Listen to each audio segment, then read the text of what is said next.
I've been on this gospel way for many, many days. But I know it won't be long till I am gone. And if the Lord would come tonight, I'd be on a one-way flight. Just a twinkling of an eye away from home. Abrams Gap Baptist Church sat high atop Loyston Ridge, its white paint peeling like birch bark, and its steeple pointing like a finger to the heavens above. Despite its lonesome and abandoned look, the Baptist church was unusually full for a Monday morning. Inside, the wooden pews were slowly filling with townsfolk. They came, one family at a time, ripe with anticipation of the upcoming revival week. And, to hear wagging tongues tell it, this revival was shaping up to be bigger and better than ever before. Sitting front and center in the first row was Billy Thorpe, and he announced to the menfolk that he heard there was going to be as many as 4 preachers coming in from out of town. Even that brimstone and fire preacher from over in Thundering Creek was going to be there. Indeed, the church was buzzing with excitement for this annual tradition and couldn't wait to hear the plans firsthand from their respected pastor, affectionately known as Preacher Jenkins. At the back of the church, leaning against the wall next to the entrance, stood Jed Carter. He was a man of about 50, with hands as rough as the bark of the hickory trees that dotted the hills. His daughter, Millie, a spirited gal of 10 years, with hair as wild as the mountain laurel, stood beside him. They both watched as the folks mingled and shared their expectations for the big event. "Now, Millie," Jed whispered, his eyes scanning the crowd, "do you see Miss Watkins a-carrying that pie over there? I bet that's her famous blackberry, and you gotta make sure we're first in line for a piece of that, as soon as service lets out." Millie giggled. "I'll race you to it, Pa." In that moment, the church doors creaked open again, and in came Silas Green, the oldest member of the congregation, and perhaps the most cantankerous. His white hair was as thin as a new moon, and his eyes, they were sharp and questioning, and they missed nothing. "Morning, Silas," Jed called out, nodding towards the old man. Silas grunted, his gaze lingering on Jed with a kind of wary resignation. "Well, looky there," he said in a sarcastic voice. "There he is, folks, Jed Carter, the master builder himself. I tell you, there ain't nary a man alive in Abrams Gap that can ruin something that don't need fixing like this fella here. Jed, I hear tell that you're aiming to change the bell on this old church, the one that my great-grandpap put up when they first built this church. And I don't see why you need to meddle with something that's been working fine for more than 100 years. Jed rubbed the back of his neck, feeling the weight of Silas's doubt. "Well, Silas, you're right. It's been a mighty fine bell for many a year. But after that storm blew through here, and an oak tree fell on the bell and cracked it, well, we ain't hearing it as far as we used to. I thought it might be nice to fix it up, so it would ring so clear that the good Lord and all his angels would stop what they were doing and listen." The corners of Silas's mouth twitched, a sign that the old man might have appreciated the joke more than he let on. But he only shook his head and moved along to his usual seat by the window. Preacher Jenkins, a young man with more enthusiasm than experience, took his place at the pulpit, and the congregation fell into place and began to quieten down. Now, the truth is, Jed liked this new pastor, and he liked the thought of improving things around the church, and he couldn't help but to feel the stir of something new beginning. In his mind, it was the perfect time to fix up that old bell. It was in the middle of summer, and all the crops were in the ground, and the big revival was approaching. Everybody would be at the church, even those Methodists. "Millie, that old man thinks I can't fix that bell. Well, we'll show Silas Green a thing or two. Just you wait."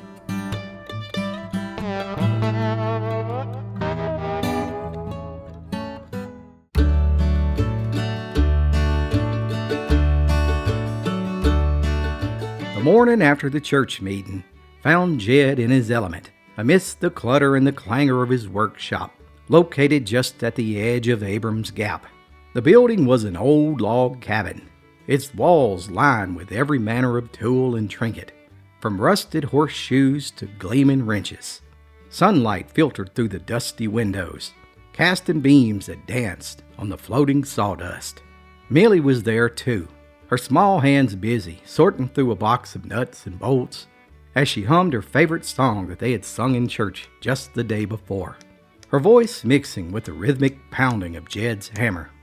Paul, I bet our bill is going to be the talk of the revival, she said, holding up a particularly large bolt as if to examine its potential. Jed wiped the sweat from his brow with the back of his hand, pausing to consider his work.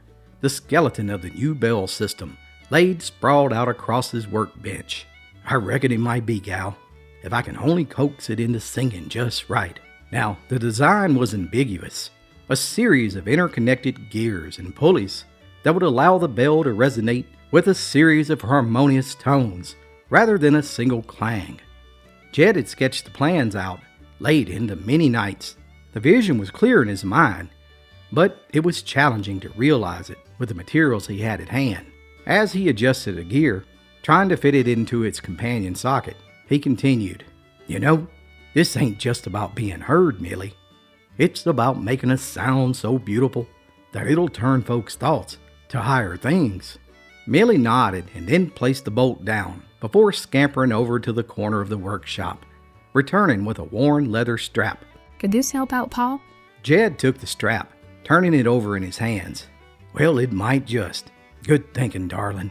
And then he used the strap to bind a particularly stubborn piece of the assembly, his fingers working with practiced ease. As the morning wore on, the workshop filled with sounds of progress.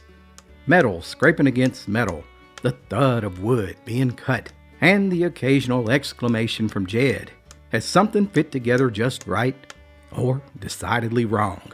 However, progress was interrupted with a sudden, sharp crack. One of the wooden beams that Jed had repurposed as a support strut snapped, causing part of the assembly to sag dangerously. "Darnation!" Jed shouted, jumping back just in time to avoid the swinging gear. Millie, wide-eyed, rushed over. Is it ruined, Paul? Jed expected the damage. "No, it's not ruined, but it's definitely a setback. Gonna need some stronger wood than this old thing." He frowned, looking over the scattered parts with a critical eye. Just then, a shadow fell across the open doorway of the workshop, and Jed looked up to find Silas Green standing there, his face frowning with disapproval. "Well, it seems like a whole lot of fuss for a bell that's been ringing fine without your meddling, Jed. You're just wasting time and resources that the church could use elsewhere," Silas declared, crossing his arms. And Jed straightened up, wiping his hands on his apron.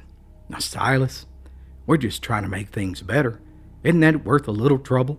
But Silas shook his head with his voice rising. "Better? You think complicating things makes them better? You ought not be tinkering with matters of the church. Why don't you just stick to your horseshoes and leave that old bell be?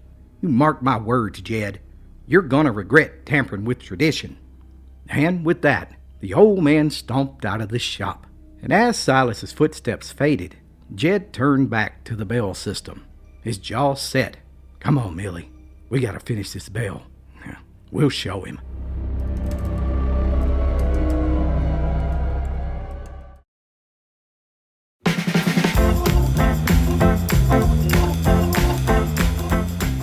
The days leading up to the revival were marked with a feverish pace.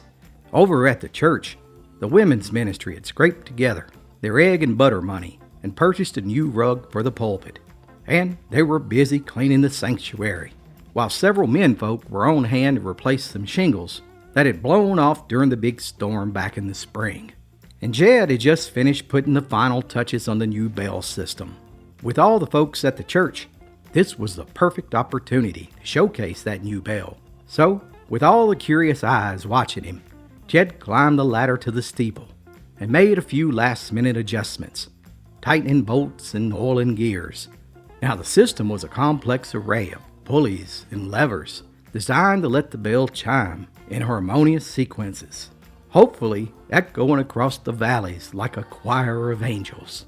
Just then, a small group of church elders, led by Preacher Jenkins, gathered below to witness the first ringing of the new bell. Among them was Silas, his expression just as sour as ever, with his arms folded tightly across his chest. "Well, thank you all for coming," Chad began. "And what you uns are about to hear is just a test, but I believe it'll make our old bells sing like never before." With that, Jed gave a hard pull on the lever, and for a moment, there was nothing but the old creak of rickety machinery. Then, with a stuttering start, the bell began to ring. But instead of the heavenly chimes that Jed had imagined, the bell let out a series of noisy clangs.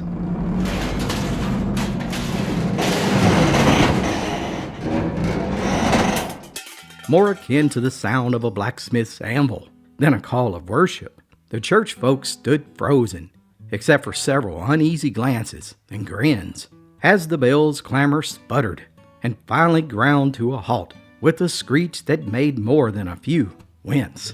Silas was the first to break the silence, stepping forward with a pointed finger. "Sounds like you got that bell speaking in tongues, Jed. That ain't nary a sound for a church. It's a racket that'll scare off the devil himself." He said it loudly, drawing chuckles from some of the elders. "We come here to find peace in the Lord, not to be driven out by a noise that's fit for scaring crows out of the corn patch." Soon, the chuckles grew into laughter among the elders. One by one, the crowd began to disperse. Their laughs sliced through Jed like a sawdust through soft pine, leaving Jed standing alone beside his failed invention, his face hot with embarrassment and disappointment. Millie, who had been quiet, came up beside him, her small hand slipping into his. It's okay, Pa. We can try again, can't we? Jed looked down at his daughter, her eyes full of hope and faith. It took him a moment to find his voice, but he finally spoke. "Yeah, sweetie, we'll try again."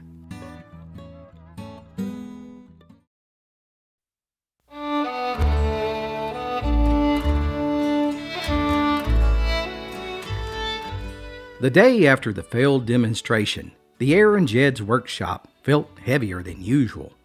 The failure at the church had stung deeply, leaving both Jed and Millie disheartened. They had returned to the workshop to lick their wounds in private, surrounded by the familiar comforts of the tools and timber. Millie, who had been quiet, came up beside him, her small hand slipping into his. As Jed fiddled with the bell's mechanism, trying to find the fault which had turned his dream into a debacle, the sound of approaching footsteps broke his concentration. He looked up to see Silas leading a small group of elders from the church. Their expressions, a mix of curiosity and barely concealed derision. "Well, Jed, we thought we'd come and see this marvel of modern engineering up close for ourselves," Silas announced loudly as they entered the cluttered workshop, his voice dripping with sarcasm. The other elders hemmed and hawed as they poked around the cluttered shop. "Remember that bell we had when we were boys, Silas?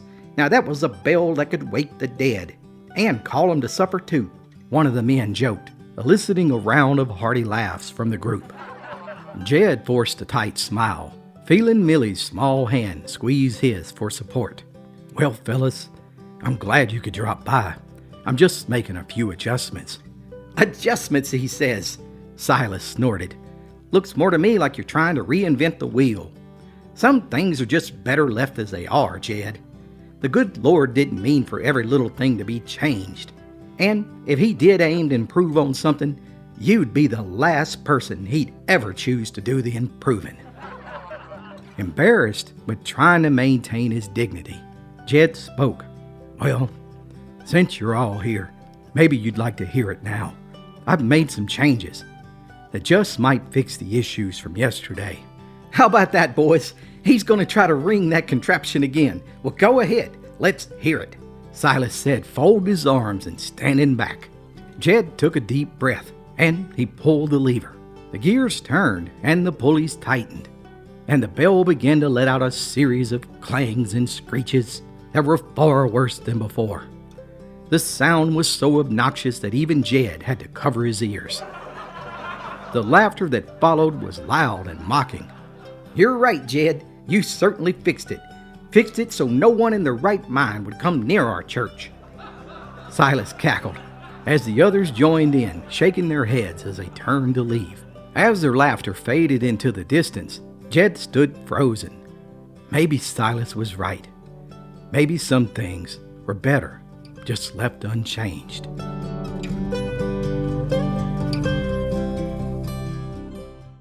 I've been on this gospel way for many, many days.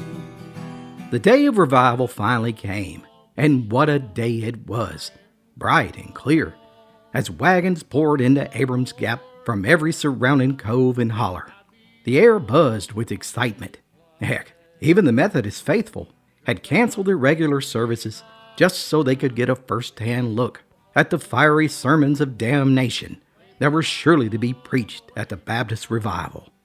Now, Jed had been up since the crack of dawn, determined to have the bell ready for the inaugural ring that would officially start the revival week. His ladder had been propped up against the church steeple since well before sunrise, and his tools were still scattered below on the grass as he worked frantically to install the newly adjusted bell.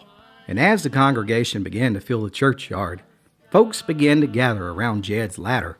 Minutes before the service was set to begin, Silas and his group of old church elders arrived, their eyes immediately drawn to the sight of Jed on the ladder.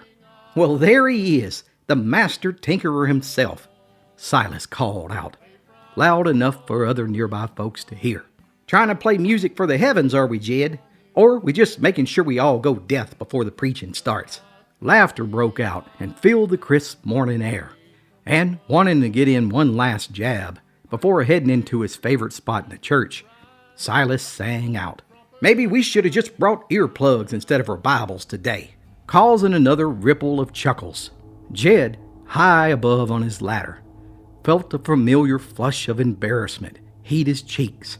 And as the laughter continued below, Jed took a deep breath, and he signaled to Millie, who stood ready by the rope attached to the bell's new mechanism.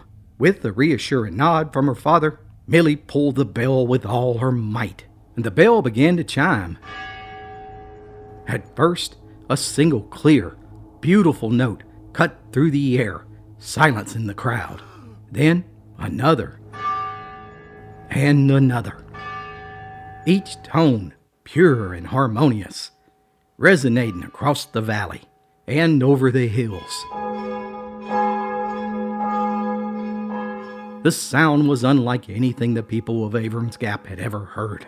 It was as if the bell itself was rejoicing, singing praises, and calling to all to come and witness. Amazing grace, how sweet the sound. Silas's laughter died on his lips as he looked up in awe. The sound of the bell enveloped them all. Its beauty was undeniable. Its message was clear. Even the Methodists couldn't hide their admiration. And as the last echoes of the bell faded, Preacher Jenkins approached Silas, his face alight with joy and vindication. "Sometimes, Silas, traditions find their truest expression when we dare to embrace change, brother, and give folks a chance to prove their worth. Wouldn't you agree?" Now, Silas was a man who was never short on words, but he found himself speechless. He glanced up at the steeple, then back at Preacher Jenkins, and he finally nodded, a gruff murmur of agreement escaping his lips. The spirit of revival swept through the crowd, moved by the unexpected miracle of sound. They all filed into the Baptist church with spirits lifted and hearts open, ready to receive the messages of the guest preachers. And Jed climbed down from the ladder, his work finally complete and his heart full. Millie rushed to him, throwing her arms around him as tears of happiness shimmered in her eyes. You did it, Paul. I knew you could. "Yes, Millie, we did it. We sure did." Oh, happy day. Oh, happy day. Oh, happy day. Oh, happy day. When Jesus was. When Jesus was. You know he was. When Jesus was.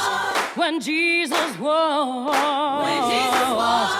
My sins away. Oh, happy day. Oh, happy, happy day. Oh, happy day. Till this very day, old-timers still talk about the best revival there ever was, down in Abrams Gap. And thanks to Jed Carter, those bells can still be heard, echoing through the mountains till this very day. Happy day.